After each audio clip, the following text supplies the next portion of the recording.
Wish you could become a morning person? You know the type, up before the sun, early morning runs, first one to the office with donuts and a smile. How do they do it? Easy. With the new Galaxy Watch 8, sleep tracking and personalized insights from Samsung Health help you improve so you can wake up to a whole new you. One who, dare I say it, skips the snooze? It's possible. Train your sleep with Galaxy Watch 8. Learn more at Samsung.com. Requires compatible Samsung Galaxy phone, Samsung Health app, and Samsung account. For a limited time at McDonald's, get a Big Mac extra value meal for $8. That means 2 all-beef patties, special sauce, lettuce, cheese, pickles, onions on a sesame seed bun, and medium fries, and a drink. We may need to change that jingle. Prices and participation may vary. This podcast is supported by FX's English Teacher. Last year's critically acclaimed series returns to follow Evan, Gwen, and Marky as they vie for their students' divided attention. See why Cosmopolitan called its premiere season a masterclass of comedy, while Glamour raved it's the year's funniest and most heartwarming new comedy series. FX's English Teacher, all new Thursdays on FX. All episodes now streaming on Hulu. This episode is brought to you by Nespresso and Samra Origins by the Weekend Coffee Collection. Introducing Samra Origins. My collaboration with Nespresso is a connection to my roots, to my mother, Samra. Coffee that hits the right notes.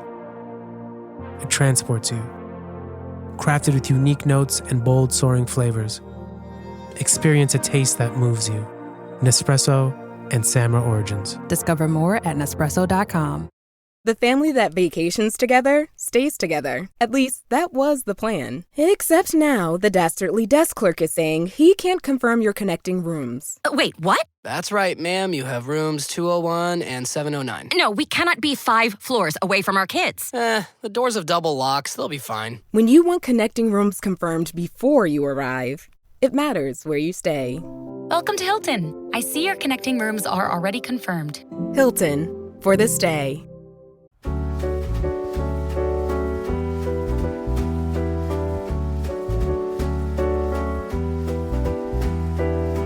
It's Pack Your Knives. I'm Kevin Arnovitz. And I'm Tom Haberstroh. And I'm Mina Kimes. Mina Kimes is here. Tom, Mina's in my in-house studio. It's Pack Your Knives. Tom, what is in your garden? That is sort of the opening question today. What is in your garden? I've got these things called monkey grass. It's just residual plants from the previous homeowner here. And I'm not quite on Adrian's level. She's lived in the same house, her family, for 8 generations. It's like 200 years, isn't it? Oh, that was crazy. Like, she has this house in Connecticut that 8 generations. That's like the people with the funny hats, the pilgrims. It's like 8 generations. So I don't have a garden here. My neighbors have an amazing elaborate garden that they, if you've watched Homeland, they have the same house as Saul Berenson. Because the show shot here in Charlotte, believe it or not. But they bring me over some really nice goodies, some tomatoes and some zucchini and all sorts of stuff. So I actually we have like this co-op basically. I don't have anything in my garden. Kevin, do you have anything in your garden? I didn't know Kevin had a garden. That's true? No, there are the remnants of a garden from the previous tenants. Yes. In those sad little cinder blocks that were herbs and now are just completely nothing.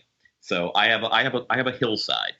And I don't mean to say weed like the marijuana weed, but do you have any weeds? Because this garden at Top Chef, it seemed like it was very weedy. Lots of weeds, except for we live in Sarah's. California, so it's like scrub brush, and I have to spend like $700 a year getting it cleared. So I have the former, but no, not the latter. I do not have weeds. Well, let me introduce the listeners to Mina. If you haven't listened to Top Chef, Pack Your Knives, Season 1 of Pack Your Knives, you might not know who Mina is on the food side, but you know who Mina is on the ESPN NFL, ESPN the magazine extraordinaire. You can also catch her on basically every TV show, Lebitard show. You can catch her subbing in on High Noon, and you actually recently just did a great little vignette on Instagram. Did it go out on the linear TV, the thing you did with Pablo Torre? That was, believe it or not, they actually let us air that on linear TV. Yes. Yes. Yes. But you are a big Top Chef fan. I am. And it's funny that you mentioned that clip because so Pablo and I are both Asian American. And the clip is about how him and I are obsessed with Asian American athletes and identifying which athletes are like 1/8 Asian. Nate Robinson, shout out. But it is this season. Is there an Asian American chef? Is Michelle maybe part? No, but in the is he Asian American? Justin has a Japanese grandma. Oh, there you go. He they showed the picture again this episode. Like he, R.I.P. Justin. Yeah. So yeah, he is. Nene. Nene was yes. Is Nene the best contestant not to make a final 8? No, there's been some in the past that have been axed early on. I feel like.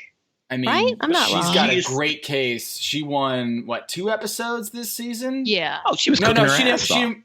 She didn't. Yeah, she did. She won back-to-back episodes and then got ousted in episode 4. So she has a pretty good case to have the best 3 episode appearance on the show. Yeah, I mean, let's just review. She cooked her ass off and was just the shittiest maitre d' of all times. I mean, she didn't get booted off for her cooking. Yeah, by the way, which is a reason not to do Restaurant Wars early again. I truly object to that change to the format. Yeah, Tom, I mean, we obviously were recipients of the true Top Chef. In fact, if it were 4 weeks later, we might have been smack in the middle of the finals or the draft. No, actually, probably could have made it. But I'm for bringing it back to 8. Yeah, so I think right now I looked at the standings of the point totals. Mina, I think you know this, but we do fantasy teams. Yes. Kevin drafted with his first pick. He drafted Eric. No, sorry. I'm wrong. You drafted Eddie, then Pablo. And I drafted Natalie first. So we did really well there. The first pick was Natalie. Second pick was Eddie, which is fine. And then Pablo, who was ousted in like the first 4 rounds. So I'd like to say, Mina, that after the first episode, we don't know shit. Yes, I think that's fair to say. Going into this season, I thought I picked Nene early on as being a strong contender. I'm looking at this list, trying to think of who else maybe jumped out to me and got ousted. I liked Eric early on, which obviously is the leader in the pack. Yeah, I mean, I had Eddie as sort of my top pick. You had Natalie, which I was firmly behind. I would have taken her if you did. And by the way, I still think she's a fantastic cook. I mean, she got caught in another technicality. And remind me, how did Natalie get bumped off? She got thrown under some sort of vehicle or there was some like one of those situations. I can't remember exactly what it is. I remember being surprised. Yeah. Oh, she had the lemon dish, right? Like she it fell she flat. She was the casualty of Eddie's. No, she was the casualty of Eddie's spend like money orgy. Oh yeah, Eddie money. She had to make like a whole lemon dessert for $4,000 with one lemon. One lemon, yes. That was it. Yes. All right, so this week we have the garden challenge. They get rustled out of bed, and chefs sleep really late. I've noticed this about all my friends who are chefs. Because you and I, Tom, like you and I are up at like whatever. Now you've got a kid and you're probably up at like 3 a.m. But like, I mean, you and I are up early. Chefs, like if you ever try to contact a chef before like 10 a.m., it is a horror. Yeah, and this episode I was like, Tom Colicchio looks great and it's bright. It's like noon. Yeah. It felt like it was noon, like on a summer day in Louisville. Like I was like, what? Why are they like, oh god, this is so annoying. And also, what if they want to rest up? Like if you're an NBA player and you got a big game the next day, don't you try to pack it in pretty quickly and try to get some rest? Like it's not like they should be staying up till 2 a.m. Well, maybe I always wonder how late the judging goes sometimes in the shoots, like for the elimination challenges. Well, but are they going back to backs on these? Do we know that? What the schedule's like? No, it's really intense schedule. And I think, didn't someone tell us, Tom, that like judging wasn't till 2 a.m. And don't forget, they had that dessert challenge in the middle of the night too. Remember after that lovely meal early in the season, they got cooked and then everyone's like, all right, go to the kitchen and make some shit. Mina, did you know that Last Chance Kitchen, they tape all the Last Chance Kitchens in one day? Every single one of them? They go boom, boom, boom, boom, boom, boom, all the way down. Oh, so see that I always wondered like how are they flying everyone in and out? That makes perfect sense. No, they hold them up. I mean, there's this auxiliary set where they do the Last Chance kitchens. Actually, it might very well be in the Top Chef kitchen. It's just not on a different day. There you go. Speaking of Last Chance Kitchen and this quick fire, I mean, were you guys like, this seems earlier? Like they brought back the winner earlier than last season, right? Who was obviously Michelle. Usually they spit them right back into the finale or the episode before the finale. Yeah. This is you know what it is? They're taking 5 to Macau. That's the issue.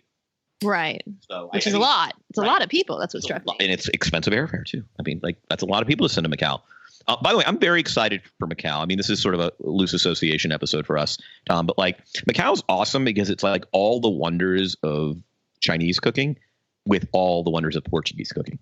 Yeah. And it's like this really bizarre hybrid of food. Like I had like a restaurant at I went to Macau for like the afternoon and evening so I could have 2 meals. And I did like Chinese lunch and then like Portuguese dinner. And it's just a really cool, like it's like bravo for doing the nice. Doing Macau is like a really smart culinary finale site. So I'm very into this. Do you think they're going to do a whole dish about grinding a ham, putting a ham through a meat grinder like Sarah did? All right, we're going to talk about Sarah because I was very concerned with Sarah because remember she had her sausage problem before she went on this mad run where she was just totally flaming out on every challenge because she was trying to make sausage out of everything. And then I was like, oh man, she paid like 70 cents for a huge Iberico ham and she's going to fucking grind it. So, but let's go through the garden. Let's take a walk through the garden. We have, so they basically have to harvest what they've grown. And like, I love this because Eric is from the Bronx and like where they grow produce under their armpits. Like there's nowhere to grow shit. And so he's just not really into his garden. Then you have, of course, Adrian, who grew up on whose farm has been there since 1281 or like whatever in Connecticut. So she's got these kind of beautiful, this cornucopia of like squashes and everything. And so then they have to just kind of make something out of their garden. And there was some really pretty food. So do you think that Sarah, because apparently she had the most beautiful garden and that she was like pruning and weeding, do you think like Eric was scouting in like his bedroom, just looking out the window, like taking notes on how to do all this stuff? Like, do you think these like the competition gets that intense where they're trying to figure out, I don't know how to take care of a garden, but you know what? I'm going to take some notes on Sarah. They showed a little footage of Eric asking one of the other chefs how to plant something. So, I mean, and like, you got to think this whole season, they've been thinking about exactly what they would do with their produce, right? Because this was the, Chekhov's gun of a garden. Like they knew this challenge was coming at some point. My only surprise actually was that it was a quick fire, not an elimination. If I'm Eric, it's a moral victory. Like I can't get sent home for my, great point. For my Van Cortlandt Park garden, like that's okay. And it's actually funny. I mean, I don't think it was a coincidence that Eric kind of came out with what was apparently a very delicious green tomato and coconut soup, but like it didn't sufficiently highlight the vegetables because my assumption is there probably weren't many vegetables to highlight. So he finishes on the bottom. Michelle does this gorgeous roasted radish and chard thing. I did not know you could eat purslane. I had no idea. Like, I mean, you see it in gardens. In Israel, I had a lot of dishes with purslane. I've been to Israel since 1997. Wow, that's who knew? But she had this like lovely stuff, but she didn't get enough in on the plate before the clock. So she had this poached egg that sort of dominated. So she got dinged. And then Kelsey had fried green tomatoes and then tried to do a ricotta, which was probably a tactic. Herbed ricotta, yeah. The second she said that, I knew they weren't going to like it. Mina, there is the curse of the ricotta this season, I feel like. And there's Who else has gotten?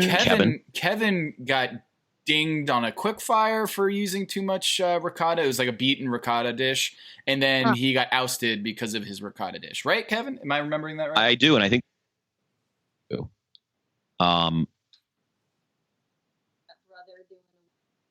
no, yeah, it was yeah.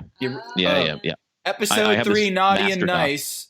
Kevin was kicked off for his ricotta cake with ricotta whipped cream and macerated cherries. Macerated? I love ricotta, man. Yeah, you put that on anything, like just load it on. And I mean, that's my plebeian palate, but I just adore it. Wait, so here's my thing about this quickfire. Isn't just this quickfire about A, how well did you harvest? B, how quickly can you prepare your vegetables or your garden fare? And then C, could you get it on a plate? Because it didn't seem like there was all that much inventiveness on this. I mean, I'm going to take issue with you there. I mean, so like Justin wins with this beautiful radish and chard salad. You know, he's roasting the baby turnips. And by the way, those little, those like arugula pesto drops everywhere. Like that was just, it was gorgeous. And like, I think, yeah, you're giving them a certain reward for being able to have, you know, good stuff. And so Eric's probably not going to win this challenge. I mean, let's put it this way. I think there are, you know, I think Eric was pretty much like a clincher not to win. I think like Sarah and Adrian were probably clinchers not to finish on the bottom just by virtue of their sheer, like the quality of their stuff. But it was like, I mean, there was roasting. I mean, Adrian seared her squash. You know, she got creative with the cucumber blossom. The green goddess dressing I love green goddess dressing. So, I mean, I think there was some skill involved here, Tom.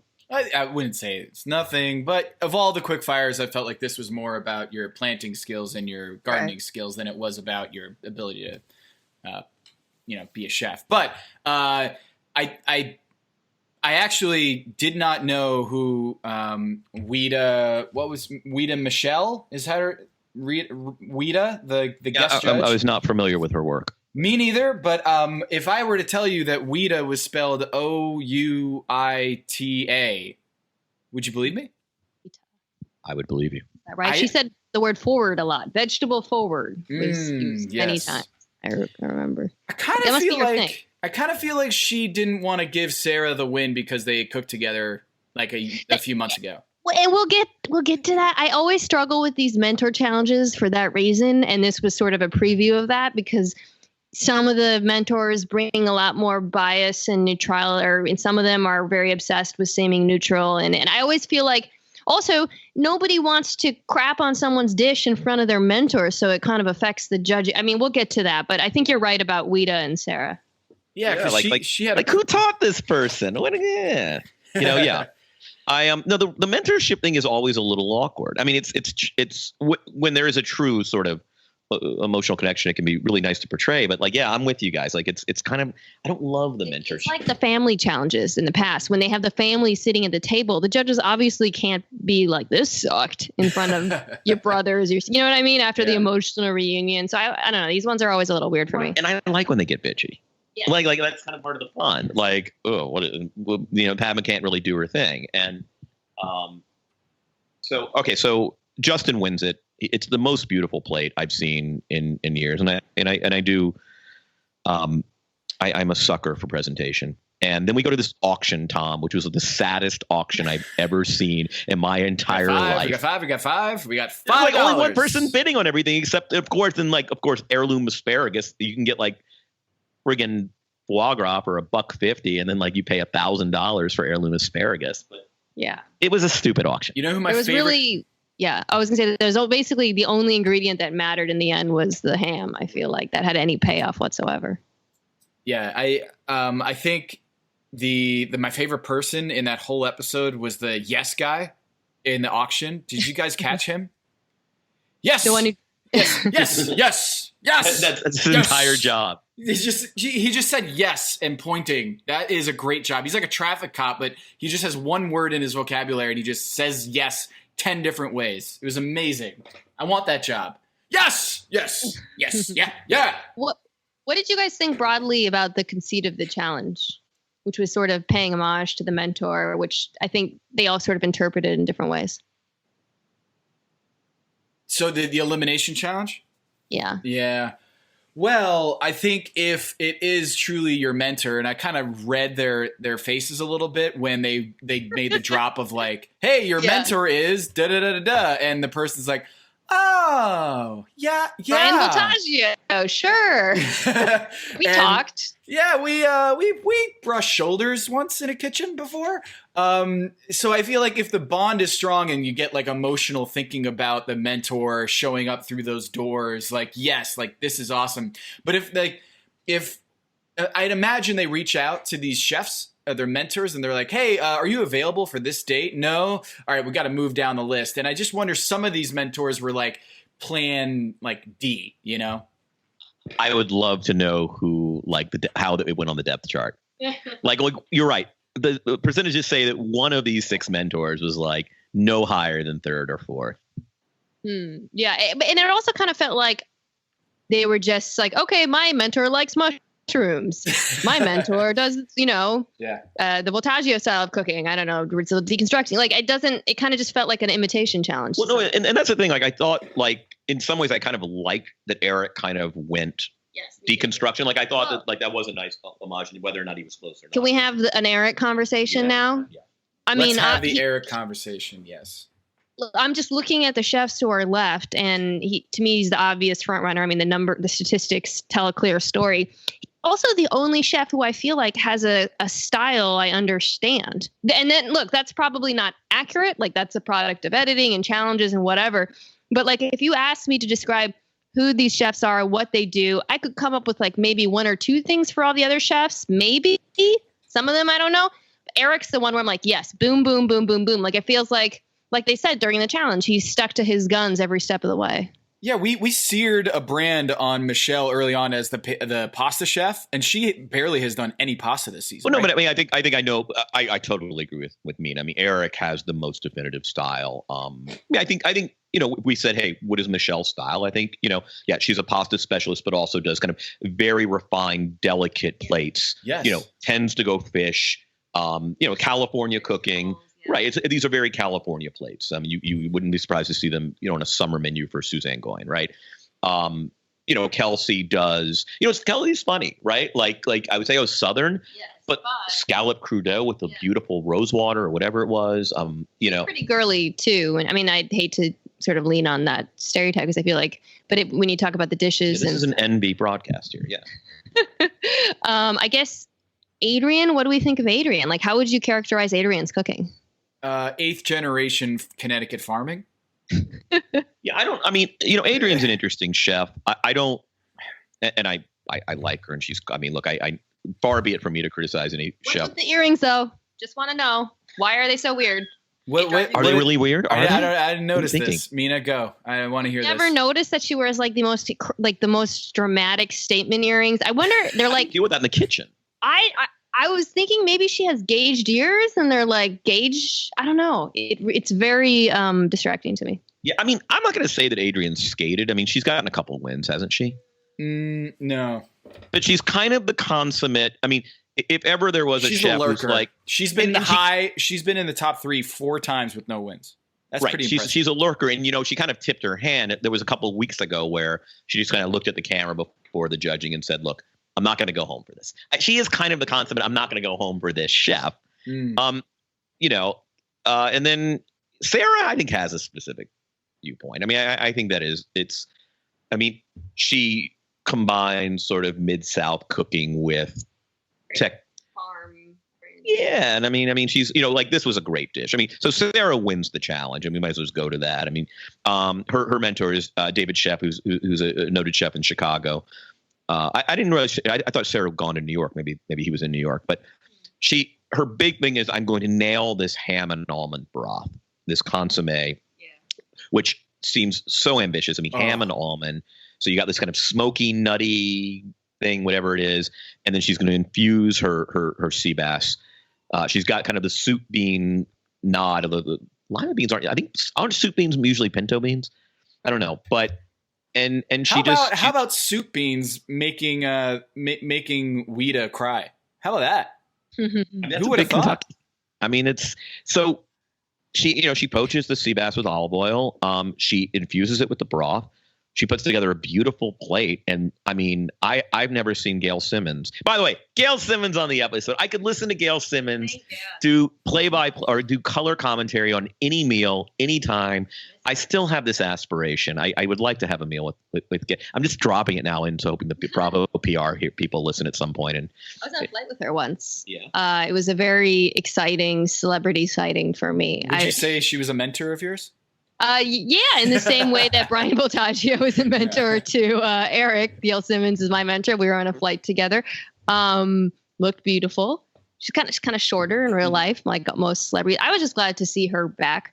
But when you mentioned Sarah, guys, by the way, I mean,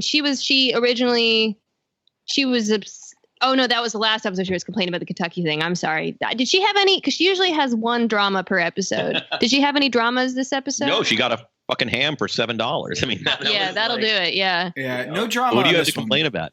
I mean, she made nothing for that. That did look delicious. That broth bomb. I'm a sucker for any sort of consomme or broth, anything. Like when I was a kid, I would just fire up the ramen for I'd throw in the disc, the little puck of ramen in the hot pot of water and just throw the chicken flavor on it. And at some point I just realized I also just like the ramen. So I was that kid in like elementary school or middle school, and I would bring my lunch and everyone would have their sandwiches, their turkey sandwiches, PB&J, and I would bring out just the raw ramen biscuit and then pour on the seasoning on top of that. That was how much I love soup. Yes. So soup runs through my veins. And it was funny to me when the bone broth trend started a few years ago in America, because I was like, I grew up drinking this stuff. Like, okay, like welcome to the party, guys. I mean, any sort of meaty broth is delicious to me. I love ham. I love the flavor of ham. So that looked like something I'd really want to eat. Yes. I made bone broth a few weeks ago for the first time. 48 hours straight on the stovetop. It was really good. Chef Jay at the Philadelphia 76ers gave me all the pointers.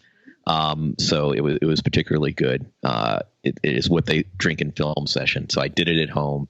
It has been so satisfying. I think I still have a pint in the freezer. So here's a little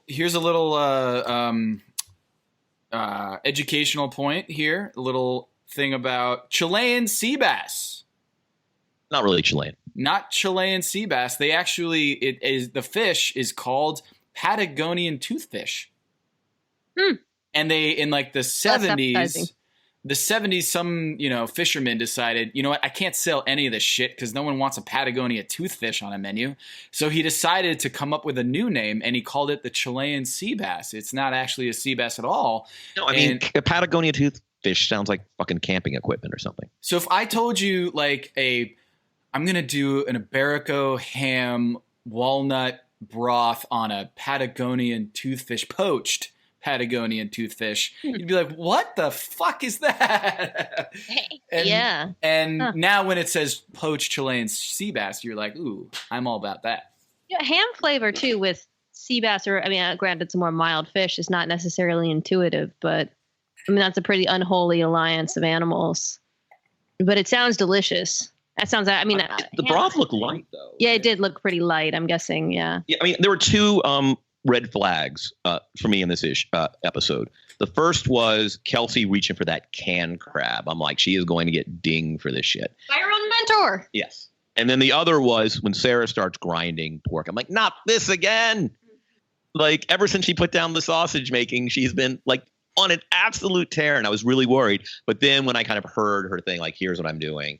Going to infuse the fish. I was like, all right, she's got this. It was a very interesting kind of ranking because they just, when you get down to 6, it's kind of, they don't really do the 3 and 3. They sort of just ad hoc it. And like, I thought, their initial reaction to Michelle, was going to make it a 2-horse race, but they just kind of they just call it early. It's like some election, like incumbent skating through. I mean, they called that shit early. It's a big win for her. It's also a big win because she's had this chip on her shoulder. She's the local chef.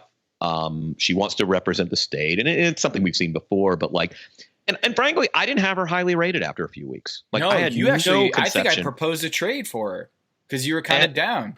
I mean, I was very sentimentally because she's a Southern Jew, and I grew up eating Southern Jewish food. But and then she just caught fire, and I always kind of love seasons like that. I mean, we had that last season where Adrienne from last season, season 15, Adrienne, you kind of find yourself as a chef midway through. And I kind of, it's like the Kyle Lowry thing. Like, he's kind of bumping around as sort of a backup. And now, as you know, Tom, he's like, he's like the plus minus superstar. Yeah. And, but Sarah kind of found herself mid-season. And dare I say, Eric's kind of been crazy good the whole season, but she's probably been the highest score if you just take the last 4 weeks, Tom.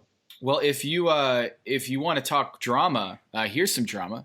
over the last 5 episodes, Sarah has the most points in our fantasy league, 33. Eric has 32. So if you're just looking at the window of the last 5 weeks, no one is more capable than Sarah. Put the meat grinder down and just cook. Wow. So I'm kind of wondering if a chef said, I'm going to put this through a meat grinder, what is that thing that you would be most repulsed or just startled by? Because the Iberico ham was like, oh my, you're going to put that through a meat grinder. But what food protein would you be like, no, don't, that is sacrilege?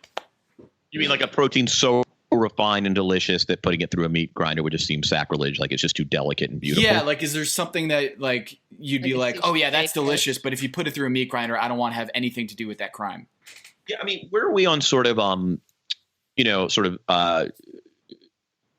sort of Chinese fish balls and that kind of stuff that you would get in a, sort of maybe a dim sum or you often see in soups. We have fish cakes that we use a lot in Korean. With a pink little, Yeah, or they're like strips, but it's not good fish. I'll tell you that.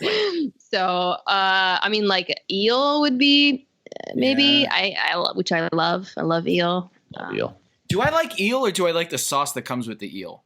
No, you like the eel. I do like the eel? It's a really cool texture. Figure that out.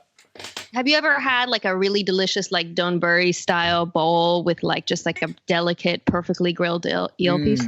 Yeah, but when I get like when I go out for sushi and they give me like the prepared eel dish, I always feel like the sauce is really what I like about it. But I'm sorry.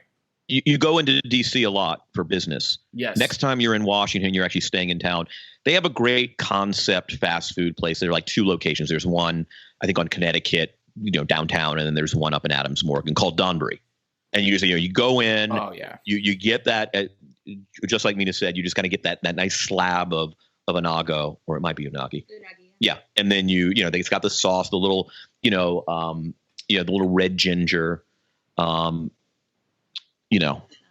Hello, listener. It's producer Maze here to talk to you about Kindred. Now, close your eyes like Owen Wilson during a job interview and imagine a way to travel that feels personal, comfortable, and connected without the price tags and the sterile feelings of hotels or short-term rentals. Now, open your eyes and stop using your imagination because Kindred has made it very real. That's exactly what they do. Kindred is a members-only home swapping network. It's not a hotel. It's not a short-term rental. It's a smarter way to travel where each stay feels like home. Here's how it works. With Kindred, your home is your ticket. You earn credits by hosting fellow Kindred members, and then you use those credits to stay in over 220,000 homes in more than 100 cities worldwide. There are no hotel costs or rental fees, just the credits that you've earned. Every stay comes with white glove service, 24/7 trip support, and $100,000 in host protection. Make it easier for you to travel and enjoy yourself and not worry about details. I've used Kindred and I found an amazing home for a weekend getaway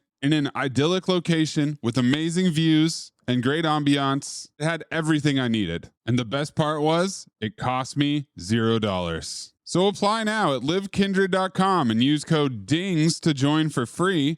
Plus, you'll earn 5 nights of travel credit just for signing up. That's right, that's 5 whole nights for free at livekindred, KINDRED.com, code DINGS, DINGS, livekindred.com, code DINGS. Listener, listen up. This is important, okay? I'm going to try to save you some money here. If you're still overpaying for wireless, it's time to say yes to saying no. At Mint Mobile, their favorite word is no. You may think like, oh, that's bad. No contracts, no monthly bills, no overages, no hidden fees, no BS.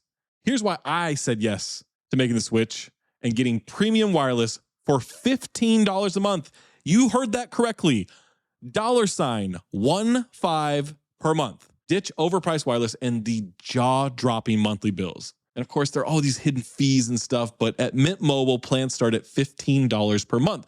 All the plans come with high-speed data, unlimited talk and text. You're not doing like weekend and nighttime minutes or anything like that. and it's delivered on the nation's largest 5G network. Use your own phone. Don't have to get a new phone. Use your own phone with any Mint Mobile plan and bring your phone number along with all of your existing contacts. I switched months ago. People have asked, did you actually switch? Yes, I actually switched months ago, and I don't know what to do with all this extra money. I've cheated the system here. I've rigged something. This is an Ocean's 11 situation where I'm stealing wireless from Mint. That's how good a deal it is. Ready to say yes to saying no? Make the switch at mintmobile.com/dings. That's DINGS. That's mintmobile.com/dings. Upfront payment of $45 required, equivalent to $15 per month. Limited time new customer offer for first 3 months only. Speeds may slow above 35 gigabytes on unlimited plan. Taxes and fees extra. See Mint Mobile for details.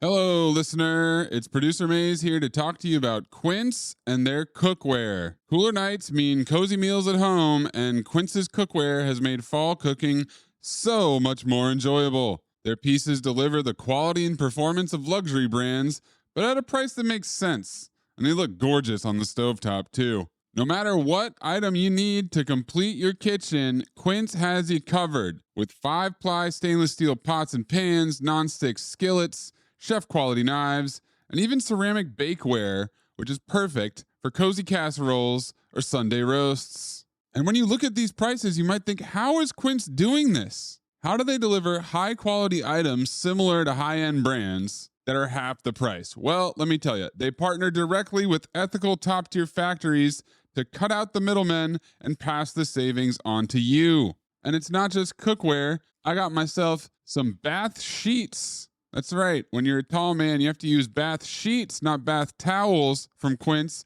It's like drying off with a cloud. It's incredible. Upgrade your kitchen for cozy fall meals with premium cookware from Quince. Go to quince.com/dings for free shipping on your order and 365-day returns. That's QUINCE.com/dings, DINGS, to get free shipping and 365-day returns. Quince.com/dings. This episode is brought to you by 20th Century Studios' new film, Springsteen, Deliver Me From Nowhere, starring Golden Globe winner Jeremy Allen White and Academy Award nominee Jeremy Strong. Scott Cooper, the director of the Academy Award-winning movie Crazy Heart, brings you the story of the most pivotal chapter in the life of an icon. Springsteen, Deliver Me From Nowhere. Only in theaters October 24th. Get your tickets now. I'm always looking for ways to show my cat how much I love her. And with Fancy Feast Gems, I can pamper her whenever I want with a savory gravy on top of a gourmet mousse pâté. The pyramid shape makes serving simple, so all I have to do is peel and plate to make mealtime feel extra fancy. And with 2 entrees in every pack, it's easy to turn every day into the extraordinary. Fancy Feast Gems. The Tomogo, the Yes. egg, little egg custardy strips. And it's just a great, it's whenever I'm in DC and I just after practice, I just want lunch. I always go there. It's just one of my, why isn't there a cool Donbury place everywhere? Well, it's really good in DC. She executed the meat grind perfect. I thought, I was a little bit worried like you, Kevin, that this was going to go one way and it went the other. But now she's got 1 win under her belt. She got 4 high finishes, 4 bottom finishes. So she's just all over the place. She's got 2 quick fires. But Eric, who's over the last 5 weeks trailing her in the points column, he's got 3 wins, 2 high finishes, top 3 finishes, 0 bottom finishes, and 0 quick fires. And I kind of wondered, Mina, Kevin, through 12 episodes, Eric hasn't been in the bottom 3. Has that ever happened before? I don't know, Tom. Mina, did you grab it? I have no idea. I researched this, and yes, it has happened only 3 other times. Season 13, Carl. If you don't remember Carl, he's a Boston chef. He kind of looks like the male version of Adrian. Just kind of, he looks like Goran Dragic. Okay. Season 3, Carl. He had 1 win through 12 episodes. He had 0 quick fires. He was out by the next episode. Season 11, Shirley, Chef Shirley. We all remember Shirley. She's a Shirley. juggernaut. I remember. Shirley, powerhouse. Powerhouse, 2 wins, 3 quick fires, and she finished 3rd. Season 6, believe it or not, Eric's mentor, Brian Voltaggio. Oh, there you go. The The lovely same piece stats. of poetic sort of wrap around there. That's great. The three chefs, and one of them is his mentor. Yeah. Right. So 2 of the 4 chefs who've ever done this were in that room last. Let's see. Well, I think that's the thing with Eric. And I realize I'm sounding like a total Eric fangirl halfway into this. I've been an Eric fanboy all season. But he never gets dinged for making something that doesn't taste good. If you look at even the ones where he hasn't won, they've always conceded that even we talked about the soup earlier in this episode for not being vegetable forward enough. They said it tasted delicious. So I mean, that seems to bode well for him not getting eliminated. Yeah. And I think, his dish was interesting. So they line up all 6, they call the win, they call the election early for Sarah. Then they kind of have the 5 of them, not really on the chopping block. We're just going to talk for a while. And it's very clear that Michelle had the second best dish of the night, right? She did this beautiful slow roasted salmon with a grain porridge in this kind of rich citro marrow broth. Was that the vinaigrette that Graham said he didn't really care for? It was like the one blemish on her dish. Was that I wasn't sure if when he said the vinaigrette, that was the citrus marrow broth. I'm going to guess it was. He said it was rich on rich. Salmon's great that way. I mean, salmon is just so fatty. Salmon's one of those things, if it's overcooked, I can't deal with it. And if it's just perfect, it's absolutely. Albumin, what is it? When they were talking about that, by the way, when she mentioned it, I thought that was a harbinger of the fish being, but it was a red herring. Yeah, I had the exact same thing. I'm like, oh shit, she's going home. If you overcook salmon, it's just awful. I'm always outraged when I'm with someone and people my dad likes his salmon overdone. I don't get that. Eric, and it was very clear she had the second best dish. Eric and I think it's fair that Eric and Kelsey either were 3-4 or 4-3. Each made a fatal error, or not fatal, rather. Actually, no, just an error. Kelsey, I do gumbo and I do roe, and I've never seen that before, and I'm kind of fascinated by it. Like the double roux. The roux was so I said roe. The roux is so when I do it, you just kind of stir it. As you stir it, it gets darker and darker. So it's like, how dark do you want to go? I kind of like it when it's still nutty. So like when I make my okra gumbo, but she does this first roux that's like burnt. I would be like scared to I want to kind of know now. Like is it? Because I thought it'd be like ruined. Like you don't want your roux burnt, but she does it and then she sets it aside and does a kind of a nuttier, lighter roux. Combines that shit. Yeah. Really interesting. So much depth. The chefs love it. She gets a little that canned crab comes with a little shell, so she gets dinged for that. Eric, to Mina's point, he does this washe, which is just like kind of rice and peas or rice and beans, and he does it with a beef tenderloin. And it was very interesting. I've never usually every sin on Top Chef is a sin of commission. Rarely, unless you don't get the food on the plate on time, is it a sin of omission. Never do they say, you didn't do enough here. Maybe, okay, we need more seasoning or it's undersalted. But his only crime is there just wasn't anything kind of bright to take away from the savory, just kind of is that rich piece of meat? Was it it looked like a beef tenderloin possibly? He had these all the 4 different grains. He uses a sorghum leaf to kind of get the red color. And there just wasn't it needed just a little Swiss chard on the plate. His dish, I will say, it did look a little earthy. I kind of see where they were coming from. Chelsea, you mentioned again, I kind of screamed this earlier about the crab piece, the shell. What was up with her mentor, dude? Chris Combs? Coombs is the guy's name, right? He was kind of weirdly critical of her, trying was to that be hers or was that Chris Adrian's? Coombe was the Adrian's. Would have been nice if my plate were white. My bad. So he was the one who called out. Okay, so he was just calling everyone out. Never mind. I'm sorry. He's from Boston, so they're charmless. He brought a lot of sass. Yeah, I for a moment I was a little bit concerned for Eric. Wait. I'm going to pause here. Wait, Mina, if you get some crab shells in your dish, you're going to call it out, right? I don't think that's sass. Well, I guess if it's not her own mentor now, in retrospect, it's fine. I think it would have been weird if you were eating it. You'd be like, "Hey, I love this dish, but actually, kind of some shell in there." Yeah. Who was her mentor? Remind me. Who? Kelsey's. It was a guy from Baloo. Yeah, who was Kelsey's mentor? So the one I don't have written down here. Oh. Yeah. Well, in any case, I was briefly concerned for Eric. just because when Padma did her whole, I've had a lot of Brian's food and just taste anything like Brian's food, but I think I figured. What was that about?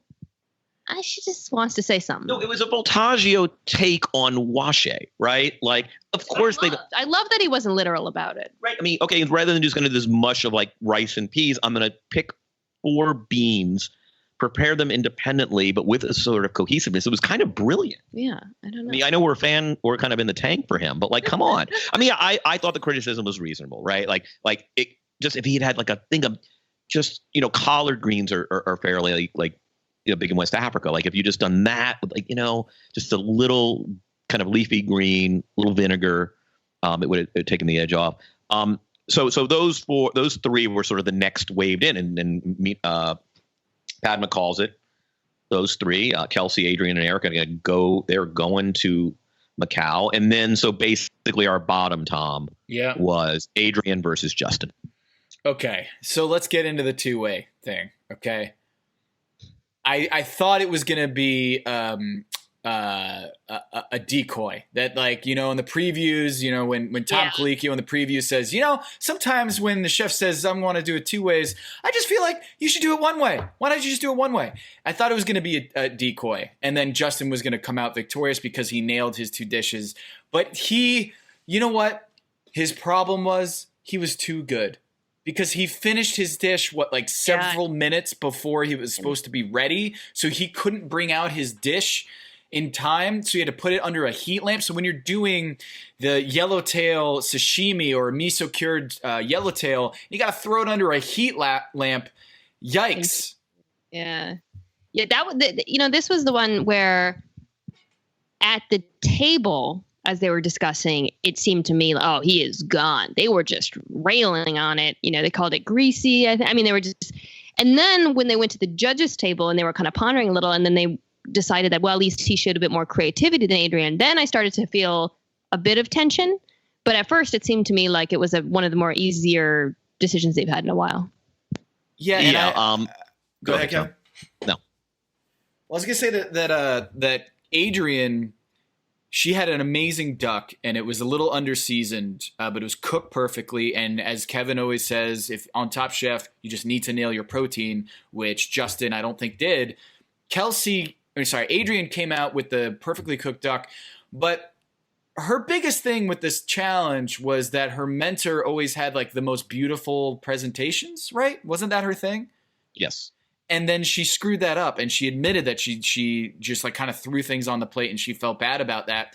And so I thought that was going to send her home, because the whole point of this mission was honor your mentor. And she did not do that. And I thought she was going to get sent home for that. Yeah. And this is coming from someone who had 20 wheat thins and half a block of cheese for lunch today, but it really didn't look good. Like the one they showed on camera, it looked like the lamb had been slopped down, or the duck breast had been slopped down. Like maybe they didn't know. And he, I think, called her out for not wiping it or something. Or what's very interesting, and I can't imagine it hasn't been a conversation among the producers for 16 years. For all of the obscure challenges we've seen, and it might just be a Colicchio populist thing, we never see a plating challenge. I can't recall ever saying, it's such a big part of modern cuisine, right? Like, it's such a big part of modern cooking is, plating and the smear and the this and the that. And I love pretty plates. I'm sort of a sucker for plating. I go crazy. And I even got like a couple little utensils here to help me do purees and kind of slide them across the platter and everything. And I've kind of gotten into that, but they never have them do it. They never, even in a quick fire, have ever said, you're going to be plated on, we're actually going to give you, here would be an interesting plating challenge for a quick fire. We're going to give everybody the exact same components. You plate it. There was an aesthetic challenge where the taste, but it wasn't like what you're describing. Yeah. Am I wrong? I feel like there was one, no, years ago. And I feel like there was one where the look was the only thing that mattered, and they didn't even eat it. But I might be. Do you remember, Tom? I have a hint of that. Like I almost, when Kevin was describing this, I was like, wait a minute. I think there was a little bit of that, and Kevin, I think you're onto something else too. Is that I kind of feel like there weren't that many technical, like to go the other direction on this. I feel like there weren't as many technical challenges this season. I would agree with you there. Like there wasn't like do a mise en place or something like that where it's like cut up this, I don't know, a ham or debone this fish or whatever it was, prepare this thing, and everyone is kind of on the same level playing field. I feel like we haven't had that much this season where it was more, hey, see if how your skills match up against the rest of the crew. So guys, 8 years ago to this day, this is a quick fire on Top Chef All Stars. So Kevin, you're still good, but I can't believe I remember this. The judge was Isaac Mizrahi, and it was only a visual, and it looks like Fabio might have won. He did. Let's see. I mean, these are really cool looking. Wait, was this Richard Blazes win that season? Who won this season of All Stars? All I remember is Angelo did this crocodile, and he wrote crocodile on it. And anyway, so this is what I was remembering. But that was pre-Instagram age. Like Kevin's talking about modern cuisine. Like I feel like Kevin, when you're talking about that, it's like last 5 years, right? Yeah. Oh, look at that pretty plate. I'm looking at Mina showing me on the phone. Oh, that's really, I Major love FOMO right now, guys. I remember, sorry, Fabio, he wrote like a quote on his dish, which is a bit much. That's a little much. But anyway, it's just interesting because, plating just isn't they do beautiful plates on this. Oh, look at that. That's pretty. Carla did this borscht, and she made a lattice of cucumber. Look how beautiful that is. Yeah, anyways. Okay. No, so, they all do pretty plating. I mean, Justin's garden quickfire plating was probably the prettiest plate of the season, but it's just not something you see them do. So Adrian versus Justin. Justin goes home. Really sad too because he seems so excited for Macau, and he just you got a point. I have this in italics here. He finished too early, and kind of like as an amateur cook, when I have people over, it's like my worst thing, and I'm usually like having to time that everything's going to be done at the same time, so it's all hot. I end up putting these like these kitchen towels over things to keep the heat in. I don't have my mom told me I should have gotten a warming drawer, but they're really expensive, so I was like, fuck that. A warming drawer. So they make these now, like a Bosch warming drawer. Where is that like just an oven? Is that a fancy way of saying no? Oven? I don't think. No, it's just like if you have a plate that you don't want exactly for this reason. It's basically a home heat lamp, if you will. You know what I would love, like that for my clothes, like on a cold morning, to have like a warming drawer that I could. You live in Los Angeles. It was so cold this week. I was sad about Justin. I thought he was kind of one of the more high variance chefs. Mm-hmm. Like he was one of the guys that I thought, could have done something really amazing and blown my socks off. And he had a really engaging personality. Yeah, I like Justin. We loved having him on. JD Fratzke, who's a Twin Cities restaurateur who's has a bunch of places. It was his mentor. And did one sashimi, one miso cured, and the temperature and whatnot was all off. Padma said she liked the saucing, but it just, and they thought that he was fairly creative. Adrian kind of skates again. And that's it. We've got our final five. So how do you guys power ranking them? All right. So I'll just give you the standings right now of what I have here. Team Kevin is just whooping up on Team Tom. 152 to 110. Eric, 53 points. No one else above 42. Sarah's got at 41. Kelsey, 31. Adrian, 29. Michelle at 23. So I feel like Michelle's a better chef than that. She's had some really nice. By the way, she turned out a beautiful plate that could have won on other weeks. Yes, I think the stat is correct, but as far as my notes here say, she has zero top three finishes besides her win.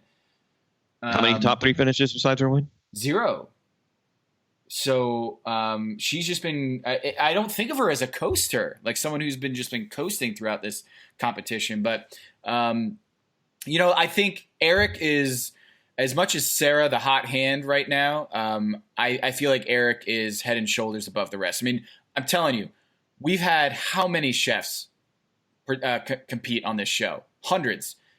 And there are only 3 that have been this dominant in terms of not making a mistake to be on the bottom three through 12 episodes. So Eric, I not feel so like much not this dominant, but this consistently good. Yes. You know what? An interesting thing with Eric, I was thinking about this when he made his dish in the last episode, is how much more sophisticated culturally the chefs are now on this show than maybe 10 years ago. Because I remembered when in the past seasons when you would have chefs who would, largely draw upon their cultural backgrounds or references, you'd have chefs like mocking them, being like, oh, he's going to make another Asian dish or something. That would never happen now. And it is kind of refreshing to see, he's respected and admired for doing that. Whereas I think sometimes that didn't happen in the past. No, it's true. And I mean, he's done this. I mean, first of all, I'm lucky. I've been to Ghana, and so to watch these dishes kind of be, holy shit, you can do that with fufu. Like it's been really fun to see, like,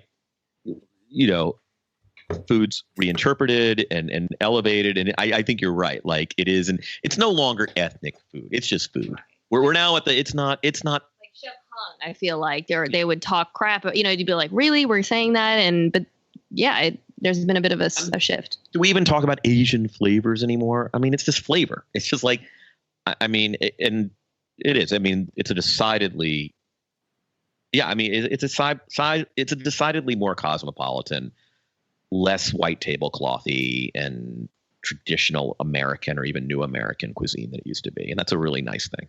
Hey, Mina, the standings are just by our fantasy points: Eric, Sarah, Kelsey, Adrian, Michelle. Would you rearrange the power rankings any differently? Eric, Sarah, Kelsey, Adrian, Michelle. Tom, I didn't press record. Is that a problem? I have it here. So I've recorded. So all right. So you've recorded. Yeah. All right. Mark this point because I have not recorded. What an asshole. I mean, is that like, what happens? We won't be as rich. Yeah. Well, we're not doing it again. No, I can't do it again, but I would say I'm writing it down. 55-minute on my record is when you hit the record button. We're going to be fine. I'm not even hitting it now. Why even bother? It's going to sound weird. Yeah. It's fine. Let's keep going. It'll be fun. It'll be like when someone calls in, right? Like which I'll do all the time. Mina, so the standings right now, the point standings is Eric, Sarah, Kelsey, Adrian, Michelle. Would you rearrange the power rankings any differently? Michelle. First of all, wow. Is this the first time there's only been one man in the top? Wait, Eric, Sarah, Kelsey, Adrian, Michelle. 4 out of 5 seems unprecedented to me. So shout out to the ladies this year. Yeah. So Eric, Sarah feels right now, given what Sarah's been doing. I would probably swap Adrian and Michelle, but Kelsey's been pretty consistent. So I think that would just be it for me. I'd swap those two. What about you guys? Yeah, I mean, Kelsey's, she's done some really nice food. I still think Michelle's a really good chef, and I'm not just because she's on my team. Like, I just think we've seen this. We saw it in the sort of the music memory episode. I mean, you could argue she's made 2, or 3 of the best 10 or 11 dishes this season. Like, her best cooking is much, I think, better than Kelsey or Adrian's best cooking. Kelsey's been more consistent. Kelsey also has, again, and I talked about this a few weeks ago, she just has a really good feel for context. Like, she's somebody who can look at a challenge and say, this is what they want. This is what they want. Mm-hmm. And I think she's got a very good sort of, she's got a high IQ for the game of Top Chef. Ooh, and so good. You know what I mean? Like, I think, so, put her in a situation where there's a competition, an elimination competition with a variable or some sort of curveball. Like, I trust her more than I trust Michelle, who's just like, hey, make a great plate for a table of 8. Like, making a great plate for a table of 8, I would put Michelle up there with Sarah and maybe even above. Wow. But Michelle is a high, to borrow from Mina, she's a high variance chef. And when conditions become a little more demanding or unpredictable, right, she's not as good. I'm really bummed out here because you guys just sent me a selfie of what you're wearing, or what your setup is there, because you guys are recording at Kevin's place, and you guys aren't wearing Sarah's t-shirts that she sent Kevin, and I'm really bummed out about that. What did the t-shirt say? Oh, hold on, I'll go get one. Mina, she sent us through Kevin some souvenirs, or I guess some merchandise, some Sarah Bradley merchandise. Ooh. So she's. I'm looking at them right now. And Kevin can give you kind of the backstory on the number, why that's significant. They're Kentucky basketball T-shirts, and the back it says Bradley 18. 18 is Jewish. Really? I love that. I loved, by the way, how affected she was by being in the arena. And I actually say, I know I said earlier that she's had drama every episode. I didn't mean that as an indictment. I think I actually really like when they were taunting her during the basketball challenge. That would really upset me too. Like if someone started to chant. Don't you feel like that is a literal nightmare, like a childhood literal nightmare? Worst nightmare if you like sports, especially. Yes. I know it was like an episode of Freaks and Geeks or something. Yes, where it's just like you're waking up in sweats in the middle of the night, and your mom comes in and says, "Oh, sweetie, what's wrong?" And you're like, I was at Fenway Park, and they were just chanting, "Loser, loser, you loser!" And I'm like, "Oh, it's just terrible. Oh, sweetie, go back to sleep. It's okay. Don't worry. That will never happen." This literally happened to Sarah, where her childhood dream was being at Rupp Arena and having all these Kentucky fans there chanting her name, and instead of chanting her name, they're taunting her. Boxed waffles or whatever they got them homemade. Oh, they were chanting homemade, which I think it was Eric and Justin who were spearheading that, which again, I'm not angry at them either. Like all's fair and, Top Chef. But just to kind of cut to our power rankings in the final five, you can't coast when it gets down to the brass tacks, and especially when the challenges get a little more straightforward. The last year they had the weird mountain thing and whatever. I hope they don't do that again. But it is about creativity. It is about hitting the highest highs. And I agree that Michelle, who I think has made what I thought was the most enchanting dish of the season, the Beatles inspired dish, has like the maybe greater potential than some of the other contestants to get there. Yeah, I just there's something about her food and like refined plates again. But they're going to Macau. Right. It might be whatever you can get in this outdoor market that's with fish hawkers and Lord knows what. But Eric is going to be fun to watch in the finals, and I'm just he is one of the more dynamic, smart contestants we've had in recent seasons. So in the tank for Eric over he's here. A nerd too. He's a nerd too. I texted him. I'm flexing right now. I texted him. I'm so jealous. And I said, "Congrats on making it to Macau. I'm a nerd. I wanted to let you know that bottom three, being bottom three free through 12 episodes has only been done 3 other times." And he hit me back and he said, "Thanks. I actually did that research too because I was curious." No. Oh, now. Okay. I liked him. Now I love him. Oh, yeah. What? He's like the ball player who believes in analytics. Yes. He wanted to know, like, hey, I wanted to know, like, if I did this or if I was the only one to do this before. So he actually researched on, I think, Wikipedia to figure out, like, what is my comp? They should do a Top Chef Sloan. Like, think about it, bringing all panels and shit, and like do it in New York or Los Angeles.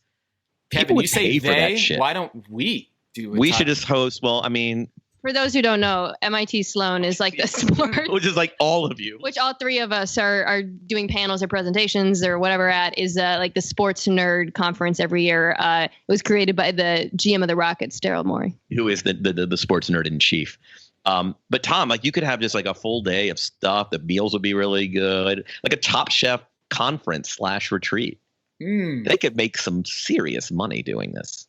Yeah, I'm surprised. I mean, I guess it's like Sobe Wine and Food Festival is like the comp, but I guess I guess it is like Aspen and all those. Yeah, all the festivals, but like not Top Chef branded. I feel like Top Chef branded. That would be brilliant. Mina, I want like live quick fires and stuff. Yes, I would pay good money to go to that. Mina, I wanted to know just reflections on this season. I feel like there's less drama than we've seen in past seasons, and I'm wondering if you think that's a feature or a bug this season, season 16? I think it's a bug. Like, I don't think it's an issue where chefs have wised up. As someone who watches a lot of other reality television and knows how, the sausage is made when it's not being made by Sarah, it is just a function of personalities. She and I would say to a lesser degree, Justin are the only personalities in the final 10, 12 or whatever of this show that I felt like were capable of drama. And even Sarah, though, again, whenever there were conflicts, like even the night with Adrian, she apologized to her that night for snapping at her, which kind of won me back immediately. So I just don't think they have those difficult personalities this year, which in some way I love. I love that about Top Chef. We've talked about this before, how Top Chef is the only reality show that actually has drawn a greater caliber of talent as the years have gone by. But I do like conflict. The question is who did they cast who they thought was going to be the difficult? And I think you answered the question, right? Like Justin, Sarah. I misidentified Brandon early on as somebody who's going to be a real dick. And it turns out in my buddy, they all love him. Like apparently he's just the greatest guy. Super chill. Like they had that one scene early on where he was kind of mansplaining. Yeah. Was it to Natalie, I think, about Adrian. And then the funny is every time you mansplained, he was right. It was the haircut. The haircut was it misled me because when I saw that haircut and then I heard the mansplaining, I thought, oh no, this bro. But I ended up liking him. Right, totally. He seems absolutely charming, and I actually feel like apologetic. Like I should write him an email or something. We like your haircut. Yes, he's got a nice smile, as I've said repeatedly. Next question, Mina. What if you heard like WWF style this person's music or their voice on the intercom and they are back into the competition? Who would strike the most fear, you think, if they walked through the doors and said, "Hey, curveball, this person's back"? Yep, from this season, someone comes back. Just to give you a little cliff notes here.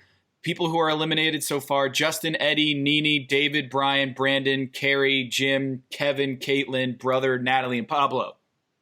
I'm going to go with Nene. It's easy. I think because she just has that, again, the finals are all about hitting the highest highs. And it feels like she's a chef who's capable of that. Here's how extreme, how easy the answer to your question is, Tom. Name the only chef other than Eric who's won twice. Yeah, that's Nene, who was out before Thanksgiving or whatever. Like, it's just, that's sort of, I'm exaggerating. I think the premiere was in December, but that's the thing. She's won 2 elimination challenges. Eric has won 3. No one else has won more than 1.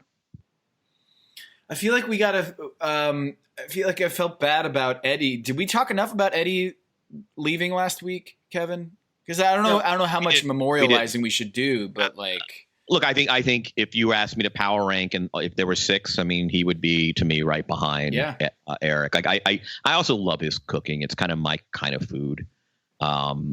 It's elevated, but it's still really kind of he pays attention to texture a lot. Like it's just it's a very modular sort of. He's kind of seeing the whole in every dish, and I really really like his cooking. And also, the other thing I want to memorialize about Eddie is for those of us who've gone through life where everybody thinks we're not having a good time at the party, or we're too intense. You're not. Don't even front. No. You're like not we're having too good at the party. Or we don't act like a game show host, or just we're kind of brooding. We're actually having fun. I promise you, I'm having fun. This is like he's just I haven't seen that representation in a while in any sort of show, scripted or otherwise. It may be scripted, but it's always haha at his expense. It's the serious guy. Intense is just a word that stupid people use to call smart people. That's all. I loved Eddie. I think everybody loved Eddie. I loved it. You could tell Padma really liked Eddie too. And it was sad because he went out on like a obviously functionally fine dish, but the second he made a chicken, I had a feeling tastes like chicken. Yeah, that'd be a good stat, right? Is how many winning dishes have there been with chicken in the last 5 episodes of each season? Like if you're coming in the last 5 episodes of a season with a chicken dish, I feel like that's a bad sign. Yeah, it's interesting. I do feel like I mean, chefs will tell you otherwise. Some chefs will. I feel like the roasted half chicken, and it's never bad, but it's something that restaurants often put on the menu for fussy eaters. And I mean, turkey is obviously ridiculous, and no one should ever, and you never see turkey on a menu, obviously, or like a real restaurant menu. But yeah, chicken's sort of yeah. I mean, man, Eric's fried chicken this year. Well, fried chicken's a different one. I don't remember. It wasn't exactly fried. It was like, what did he call it? It was like a drumette, but then the way he prepared it, he Frenched the drumette. Yeah. Oh, that looks so delicious. The lollipop. Yeah. Oh my God. Actually, I'm saying all this, but in my kitchen right now, I made Tom, I roasted a chicken yesterday for 5 hours at 195 degrees. I brushed it with salt and fennel powder, and then brushed it with butter, put it in the oven. And in the last 10 minutes, I cranked that fucker up to Torched it. 450 to get the skin really crispy. And it is really good. Oh, it's on my counter right now. I'm kind of major FOMO. Yes. Speaking of chicken, and I was just looking this up because I did a Top Chef field trip during the Super Bowl in Atlanta. So I mostly covered the NFL, unlike these fellows. So I was in Atlanta for the Super Bowl, and I went to Kevin Gillespie's restaurant, Gun Show. You went to Gun Show? Isn't it fun? The chicken gizzard dish. That's when we were talking about chicken. I was thinking about how amazing that was. How many people did you go with? It was a ESPN outing, and there was maybe 10 of us. So you got to get like everything because it's small. Yes, Rachel Ulrich, who I think you work with, was very excited to see Kevin, fellow Top Chef fan. Oh, Gun Show is good. That's a good restaurant. Tom, Atlanta has got some serious cuisine. By the way, when the hell is Top Chef going to go to Atlanta? I mean, they can't go now because they just did Kentucky, so they're not going to do 2 southern cities in a row. But it is high time, Top Chef. And by the way, you can film in Atlanta. There are more crews in Atlanta than there are in Los Angeles now. That's where everyone's filming. So get thee to Atlanta. I want to do Top Chef 18 in Atlanta. That would be very cool. Any final thoughts on this episode or this season? I'll throw one out there. Over under on which episode you'd catch Kelsey saying, "I literally can't." If you said episode 7 and you took the over, you win.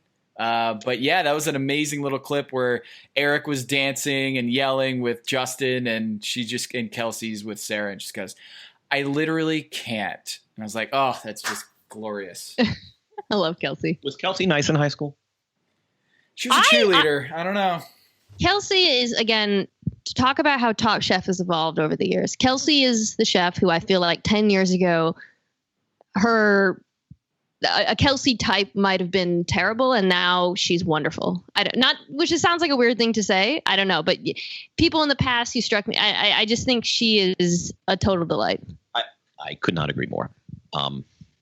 Tom, I don't know. It's going to be a really interesting time in Macau. I'm really glad for a change of scenery. I've loved Kentucky, but there's something about a great Asian culinary capital is just amazing. Like, it's just one of those, I'm going to make, you go to Hong Kong and Macau. It's like, can I fit in 5 meals today? Like, can I actually, that. The answer is always yes. Yes. No, in Hong Kong and Macau, it's just like, I went trail running in the morning in Hong Kong, like along those beautiful, like on the southern part of town, like the town. It's like Hong Kong's an enormous megapolis. And then you just like eat the rest of the day. It's such a great, I wonder if they will go across to Hong Kong, or is it just they're going to be completely confined to Macau for 4 episodes? That'll be interesting to see. I think it was, what's his face? Brian, who said in Macau, they all thought he was Chris Anderson, Birdman. So yeah, they'll do the usual support staff, right? Like they come in and kind of do the sous chefing. I guess there were a couple reveals. There were a couple little spoilers. I wouldn't say it's a spoiler, but last week when Sarah was on the show, she was like, and then we're gonna finish out here in Kentucky, and maybe you'll see me do pretty well. Like, I don't know. And I was like, ooh, is she just a little bit of a tell there? And sure enough, she wins this episode. Yeah. I got a little nervous in the trailer for Macau when they showed Eric saying, "Respectfully, I disagree." Yeah. Here's a parlor game. A lot of things. Right. Like, what does he disagree about? This is like Mad Libs. It just have to be his dish he's talking about. It doesn't have, it could just be a million things. Yeah. Doesn't this hat look great on me? Like, it's got to be an execution of like a technicality of like, you're not supposed to prepare chicken that way. You're not supposed to prepare this. And he's probably like, actually, no, this is actually by the book. Like, you think it's that, or do you think it's like undercooked, overcooked? No, I can't imagine it's something that, I guess obvious. I don't know. I'm already very stressed about it though. Final question, Tom, because you asked us. Eric or the field? Ooh, man, that's a good one. Golden State Warriors or the field? Which one are you taking? I'm gonna go. Serious? You think he's that dominant? Oh yeah, he hasn't been in the bottom. He hasn't screwed up at all. He's the Terminator. He hasn't. I would take like his biggest mistake is that he didn't like embrace the challenge enough. Tom, Eric, or the field? Okay, I'm gonna go the field. We're all going to field because we're all analytics people, and like as good as Eric, we love you. I will take you over anybody, but I'm not taking the field. It is too much randomness in Top Chef. Too much randomness in Top Chef. Well, I'll tell you why, Kevin. Because those 3 chefs that I mentioned earlier, the comps for Eric, where they went all the way through episode 12, how many of those 3 won the actual season? Well, Michael won, but did Brian win? No, Brian was a runner-up. Same as Shirley, and then Carl was out right after. So none of those 3. It's very hard to win in the NBA. It's very hard to win in Top Chef. Yes. It's very hard to win. Yes. So you take the field. You always take the field in Top Chef. That's what makes it fun. Mina, thank you so much for joining us here in the Top Chef Los Angeles studios. Thanks, guys. It's been a great season. It worked out. The technical difficulties aside, that was great. And Mina, if you have any hot takes, fire them off now before we finish here.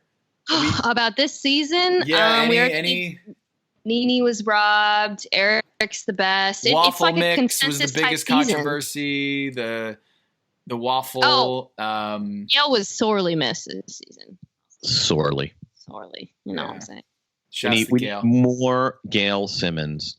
Mina's mentor, Gail Simmons. We need more Gail Simmons. More Gail Simmons. In the next batch of Pack Your Knives t-shirts, we need the back should say more Gail Simmons. Mm-hmm. Tom, we're going to talk again next week. I will be broadcasting from Atlanta, most likely. And that'll be really fun. Wait. Next week, aren't we both going to be in Boston? I am flying down to Atlanta on Friday night. I'm doing my thing. I'm meeting Eric in Atlanta. So it's been a few days there. So I'm taking a 7 p.m. flight out of Logan, and which means I only have to spend 24 hours in Boston. Yay. So yes. And so we'll be broadcasting from Atlanta. But well, Mina, this looking forward to it. Yeah, Mina, this was a pleasure. And Kevin, take us out. Mina gets the final word. Please pack your knives. Yes.